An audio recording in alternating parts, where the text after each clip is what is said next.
Right, sustainability seems to be a very common thread or theme throughout the pavilions here. For instance, in the Brazil pavilion, again, it talks about deforestation. Yes. And the Amazon forest, so just to give you an example. Yep. But there are other pavilions that also have sustainability as a key theme, and it's a very, in other words, a very hot topic for reasons that are very concerning: climate change, global warming, deforestation, human activity on the planet, and etc. So, how can design contribute responsibly and constructively to the preservation of nature, as well as to social and geopolitical issues? As a designer, what I'm interested in to know from you is that, as a designer, do you think about those things?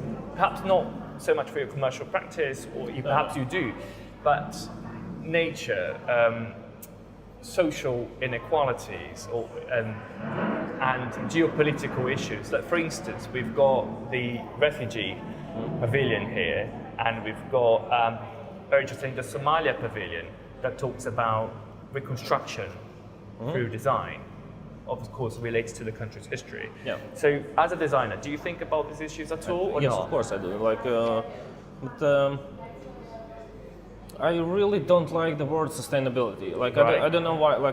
I know why I can't tell why it's just been so overused, and maybe not so much sustainability as ecological design.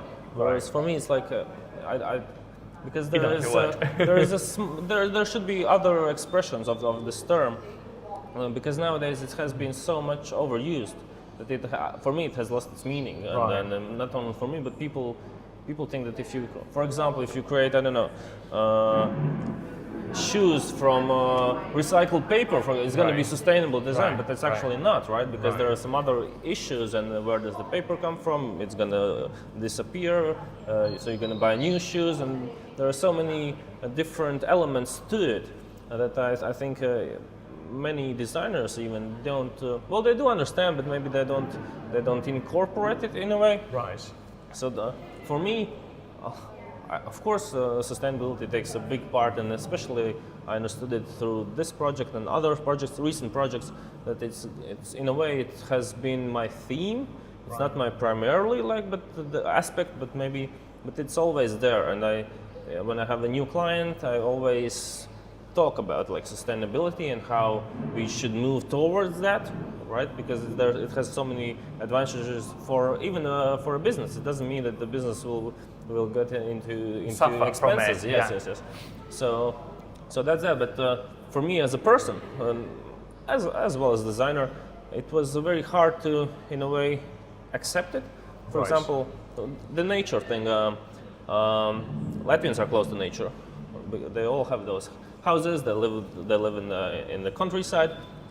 I didn't have. I'm a city boy. I lived in an urban city person. Urban person. I love dust. I love houses. I love noise. I moved to London. I'm loving it, right? But nature wasn't taking a big role in my life until recently, when I started to, in a way, incorporate this idea, some others, and I started to understand nature, but very slowly.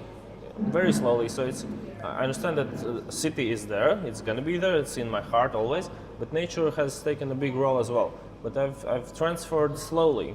It wasn't like, no, it's nature, and no city, just nature. And it's not radical. It's not radical, change. Transformation. And this is what maybe I experienced through different schools I used to study. That now we have to create sustainable design.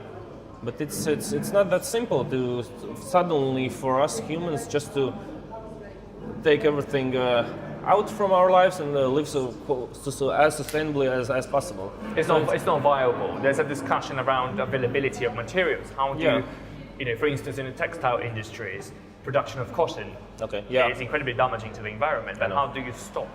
And this was what I really wanted to, for myself, to understand through this project, because I learned through this project as well, and I hope that people can, in a way, understand this one as well. You leave our prints or whatever, your marks, couple of minutes and it's slowly disappearing. And I love this notion of slowly, of the change, but it's taking slowly. It's not radical change. And like it's like we're eating, for example, right? We're eating. We love meat. We eat meat all the time. Like you're a muscular guy, you eat meat, and then suddenly, like this, someone tells you eat broccoli without salt, and this is a drastic change, and it's very hard to sustain it in the long term. Whereas if you have this slower change, so you take away the meat, you take away the meat. You offer, for example, salad, like, and then after salad you have those broccolis. So this transition, I think, this is what design should be heading. So it's, and I think it is. Do you believe that it's a gradual and slow process? I think it should be. I'm not saying there is. It should be. And this one, this work talks about it in a way because it's gradually disappearing. And for me, as well, I'm gradually becoming more sustainable. I'm not a sustainable guy. Reducing your personal footprint. Yes, I am. And for me, it wasn't a problem, but I had to persuade myself in a way to recycle properly, because like, so many bins and it's like sometimes it's like because I love working very fast, and it's like I hate when I have to think something. Oh, this goes here, this goes here. And now I'm starting to slowly understand, appreciate it, because I understand the value. Changing habits. Yes, and it takes slowly, and for me at least. And I'm more than sure that I'm not the only person like this. Most of humanity is like that we need a slow change. And through this project, To adapt. people understand nature, they can touch nature and they can feel, okay, nature is quite interesting, it generates positive emotions. And this, for example, the toddlers who were here, or young kids, they're going to have hopefully maybe in 10 years, they're going to remember this work, and they're going to have this positive effect on nature. They're going to think about nature. Yes. Because actually this... Increase awareness. It does, and this work is similar to the iPhones or screens that we use every day, because it's very tactile. We have to use fingers. You have to use fingertips to make them work, engage. And this is exactly the same. You have to use your fingers to engage with it, whereas there is no screen. There is nothing digital. So I think this works as well. Like, people are so used to the touch screens nowadays that this is very, very normal for them. But then they're surprising. Oh, there is no screen, right? And you can leave your mark in there. But it's a very interesting point actually, because children, for instance, or teenagers, but particularly children, they are already interacting with iPads and iPhones, and so presumably a lot of the children who have visited your pavilion so far, it would have come from that as well. Yes. The possibility to touch a device and your piece. And they're very attached to it. Like there were so many mothers who tried to go elsewhere and see other work, but the kid's like running back. And it's like she's like, let's go there, and a couple of seconds she or he is back, and then they want to engage, and the kids love to engage with this. And I think this one, this in a way is screen, but this is a positive screen. It's a natural screen, right? Also, I do think that the color representing the forest, does keep people. At least for myself, it makes me want to stay here. It draws people back. It's very hard for me. It's a beautiful colour. It's kind of quite calming as well. So it's very well representative of the theme that you're working with. Yeah, the color was meant to do that. But now I've been so many into this project that I can't distance myself. You no longer can sort of see it. And people have asked me like, do you feel emotions from this work? It's like, and I'm sometimes like, for me it's much more interesting to see other people's emotions rather than maybe sit and experience my own. Their response to it. Which I've done. I can actually lose myself in this work, but. It's very hard to distance. Not for the moment. You said interestingly. So I think the two themes here, as I interpret, there's the idea of emotions disappearing and being very transient, and the piece sort of exemplifies that. And the marks disappear with time because of condensation, but also you touched upon the idea of human activity in the environment, and that nature takes care of it, and that goes. It depends. Because there's a very controversial topic and very worrying topic at the moment, which is, for instance, to do with plastic. Yeah. We have produced and consumed so much plastic that now our oceans and seas are polluted, and rivers, and now it's going to be a huge challenge for 21st century governments. That's true. So it's an impact of industrialization on nature. You leave your marks in here, it's gonna disappear. Yeah. And the question is, you see that it's disappearing. It's like, oh, it's quite interesting. It's quite fun. But the question is, in, let's say, real life, our footprints, are they gonna disappear? And you're seeing that here it disappears, so maybe this is gonna trigger something that, okay, it should disappear in nature as well. Of course, the plastic in a way doesn't disappear. But I love that you mentioned that the governments are the ones who, in a way, are responsible. There's designers. There's, of course, the whole culture of humans who are actually living this. But the governments are the ones who can actually make the change in each country, right? Absolutely. And this is Biennale, and there are so many countries in here, and there are not only like countries exhibiting, but many people from government are coming. And next week we have some ambassadors coming, and hopefully this message will maybe interact with them, so something is going to change and they're going to understand what we are talking and what other countries are talking, and they can bring back it to their own country and then slowly to make a change. Absolutely. So I think, changing in policy. Yes, it's not only for, let's say, kids, right? It's for all the levels. It definitely has a much wider purpose, increasing awareness. Around this issue, which is going to be I think the most important issue. It already is in the 21st century. And this is dripping, and icebergs are melting, right? So it has the similar connotation. Potential of sea levels rising, and etc. as a consequence. The other question I'd like to ask you, which you already sort of implicitly touched upon, and I'd like to get your views on it, particularly as a designer, someone who welcomes technologies and social media and all that. But don't you think, from your perspective as a designer, that we are distancing ourselves too much from nature whilst becoming increasingly dependent on many technologies? What's your take on that? I think it depends really on individuals, no? But if I have to generalize it, I would say yes, of course. Like, I feel that cities are expanding, technology is taking over, and nature is secondary in a way. And for at least for the big cities, in the big cities, for me as well, of course. I love technology. I interact with technology. I rarely go to see countryside, right? But when you're in the countryside, it's just a different world. And for example, when I was a kid, it was a surprise for me. Like there's a TV screen, and it's like a magic. It's magical, right? Can you imagine? Like you're looking in the nature or whatever, like, and there's suddenly a TV screen, and then you can see something moving. Or now we have like cell phones, and we can speak with our friends in different countries. It used to be magical. Nowadays, it's everywhere, and for me, it's quite magical to go to nature and to see that, oh, the mushroom is growing. So this is magic. All of a sudden now. It feels very much, oh wow, what's that? What is that? And so many kids nowadays, and I've seen it. So, oh, what's that? And it's like there are some, I don't know, frogs, and it's magical. They've seen it for the first time, right? And I think the magical effect has changed. Technology used to be magic. Now I think it has reversed, and the nature is magical because it's so rare in a way. It's not rare, but it depends where you live, right? But if you come from a big urban center, you only never have seen parks.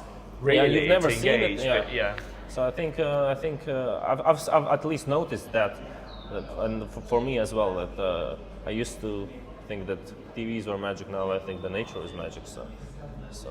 Well, it's interesting, isn't it? Because you see that the development of, for instance, smartphones and people changing social habits. Yeah. So design, again, having a huge impact on people's social habits, but also mental health. Yeah. You know, like people being very hooked on their phones. Yeah. And not in an increasing short attention span. Yeah. And the inability to concentrate and focus on text reading, for instance. Yes. So is technology having, in many ways, a negative impact? In many ways, yes. At the same time, bringing, you know, in a way, huge it's bringing benefits. together and at the same time separating people. Yeah, but this is also which I wanted to trigger with this work is that we are in such a rush because of the phones, because of how the life nowadays works. Like you have to be in a rush, you have to see all the news, you have to see all the messages. This is just calm down, relax, and just contemplate for a couple of minutes. Just do nothing. And I love that people are actually sitting here and enjoying just nature in a way, like patience. And the patience is what we need, and this is also triggers that sense. I wanted for people to just calm down and then just stay here for a while. And you have indeed managed to successfully accomplish this goal, actually. So, you know, it's very beautiful. Thank you. So now it would be interesting to kind of get an idea of, in terms of your commercial practice, what's the future like? Are you working on a particular project that you feel that you can talk about and that it's meaningful to you? There are many different projects, like really, and it's very hard to say and point where the practice is going. Like for example, this is let's say furniture design. This is more like an art and installation, which they are a bit separate, right? And I want to exhibit this one somewhere elsewhere. So we'll see how that goes. But besides that, I also have like a design practice, which is working at the moment on many different projects, like variety. Yes. I've designed a coin for a Bank of Latvia, right? So it's That's a very, right. very niche, very small object, very detailed, very precise. And at the same time, I've designed a distillery, which is, let's say, a factory, and it's an architectural project. But they have common themes. Finally, I'd like to get your thoughts on what does it mean to be a designer and to be based in London? What does London bring positively to your career as a designer? As we're here at London Design Biennale. Well, there's a lot of people, and there's so many, of course, good things and maybe bad things, right? But I love that there's a diversity, and for example, I developed this idea in a way on my own thoughts. But when you're exhibiting, there are many people are coming and expressing their feelings, their memories from childhood, and it's so different, and they still talk about the same topic. And I think it's quite interesting just to hear what other people are thinking and engaging, and how, because they come from different countries, different environments, but the essence is there, and in each individual country there is something similar, and that's quite interesting. Whereas like a design practice, of course, there are many potential clients, there are many people who could be interested in opportunities, yeah, and but it depends on your practice. There are many designers are moving into digital now. Right. I'm not sure if I'm gonna move there because I don't. It's not mine. I know that it's not mine. I love digital. I can incorporate in some. Of course, it should be in some projects, but it's not that I'm going to be a digital designer. I rather mix it together with, for example, this nature and speak about similar themes or issues, but through different emotions. It could be the strength of your project, but also I think London is really growing as a major design hub and capital, and its cultural diversity plays a huge strength. So as a designer, presumably you have access to so much information here that sometimes it can be even overwhelming. Yeah. But I suppose quite enriching to your work as well. Yes. To be here. Yeah. Well, of course, yeah. But I'm not only based in here. I'm also based in Latvia. Right. So I'm mixing the practice between the two cities, and in London, let's say I think a lot more. For example, the ideas mostly are generated in London in a way, like concepts are developed more in here, whereas in Latvia, if those are my own initiatives, my own projects, then I try to manufacture them in Latvia. Right. that's like, in a way, this is how I work at the moment. Right. But there are many different opportunities in London, not only in London, UK and Europe, and of course, even if I'm based in London or Riga, there are so many clients across Europe globally, and it's very hard to tell what's British design, what's Latvian design, because it's nowadays so mixed. Yes. But it's important that we talk about maybe same issues, similar issues at least, and address those issues and try to solve the problems. And the problem is the dripping wall, in a way, right? Arthur Analts, your work is representing Latvia very well. Thanks very much indeed. Thank you very much. It's been a great pleasure. Yes, Thank you very much. I appreciate it.